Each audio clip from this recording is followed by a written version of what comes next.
மீஷோல இருந்து நான் ஆர்டர் போடாமலே ஒரு பார்சல் என்னுடைய அட்ரஸ்க்கு ரிசீவ் ஆயிருந்தது. அப்புறம் தான் ஸ்ட்ரைக் ஆச்சு. கஸ்டமர் ஒருத்தவங்க என்னுடைய அட்ரஸ்க்கு ஆர்டர் போட்டுட்டாங்க. இந்த சாரியை கஸ்டமைஸ் பண்ண சொல்லி எனக்கு அனுப்பிச்சிருந்தாங்க. மேக்ஸின்னு தானே நினச்சிங்க, கிடையாதுங்க. ரெடி டு வியர் சாரி தான் கஸ்டமைஸ் பண்ணியிருக்கேன்.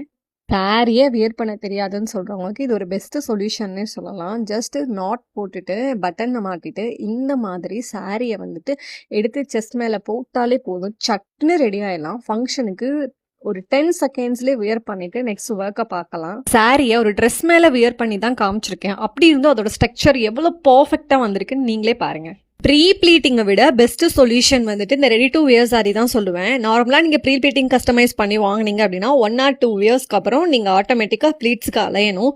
பட் இங்கே பார்த்தீங்கன்னா பெர்மனன்ட் ஸ்டிச்சஸ் போட்டுருவோம். ஸோ இது உங்களுக்கு லைஃப் லாங் சொல்யூஷன்னே சொல்லலாம். ஃபங்க்ஷனுக்கு ரெடி ஆகணும் அப்படின்னா பல மணி நேரம் நீங்கள் சாரீ கட்டுறதுக்கே டைம் ஸ்பெண்ட் பண்ண வேணாம். ஜஸ்ட் ஒரு 10 செகண்ட்ஸ் ஆயிடலாம். இது நீங்கள் Poonam sari, georgette sari, silk cotton sari, linen sari, பட்டு சாரீஸில் கூட நீங்கள் ட்ரை பண்ணலாம். என்ன ஃபாலோ பண்ணிட்டு இதோட ப்ரைஸ் தெரிஞ்சுக்கணும்னா டிஎம் பண்ணுங்க.